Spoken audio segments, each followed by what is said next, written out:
Beginilah potret satu keluarga di Desa Cebre, Kecamatan Tanah Luas, Kabupaten Aceh Utara. Harus berteduh di rumah dengan kondisi sangat memprihatinkan lantaran keterbatasan ekonomi. Rumah yang ditempati tersebut terbuat dari bilik bambu dengan kondisi bolong dan kumuh. Pemilik rumah bernama Marwan Syahrial yang berprofesi sebagai kuli bangunan yang tinggal di gubuk berukuran 3x4 itu bersama istri dan 5 orang anak berusia remaja dan balita. Istri Marwan, Zulfi Khairiani mengaku rumah yang ditinggalinya tersebut merupakan rumah yang dibangun seadanya pada 15 tahun lalu. Seiring berjalannya waktu, rumah tersebut semakin lapuk dimakan usia. Kondisinya pun jauh dari kata layak dengan lantai beralaskan semen pecah dan terkesan kumuh. Selain itu atapnya juga sudah lapuk dan kerap bocor saat turun hujan. Dinding rumah yang terbuat dari terpal bambu juga sudah hampir seluruhnya bolong. Tidak ada kata sempurna di semua sisi rumah yang ditempati keluarga Marwan tersebut. Mirisnya lagi, rumah itu hanya ada tempat tidur dan dapur. Sementara suaminya yang bekerja sebagai kuli bangunan, upah yang diperoleh tidak mencukupi untuk biaya pendidikan anak dan kebutuhan sehari-hari. Pengajuan permohonan pada pemerintah daerah pun sudah berkali-kali dilakukannya, namun tak kunjung terrealisasi.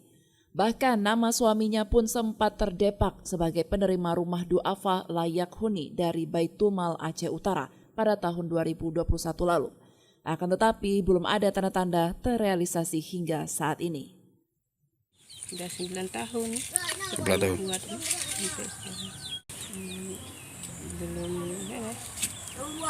Belum ada duit lah gitu ya, nggak ada duit untuk ininya. Ada juga pernah Pak, itu rumahnya 7, anak-anak 5. Kayaknya dikasihlah bantuan untuk tempat tinggal yang layak huni, anak-anak udah besar, rame lagi.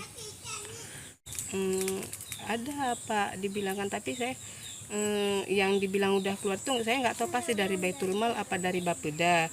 Cuman kami dari Baitul Mal juga ada naikkan, dari Bapeda juga ada naikkan gitu. Yang survei terakhir dari Baitul Mal, kakak KTP macam yang lain.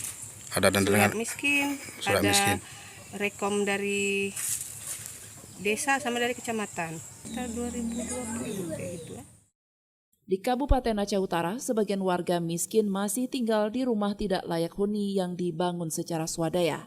Kriteria rumah tak layak huni meliputi kurangnya fasilitas sanitasi yang memadai, komponen rumah yang sudah mulai rusak baik itu dinding, atap dan lantai serta luasan rumah yang tidak memadai hingga saat ini belum teratasi semuanya.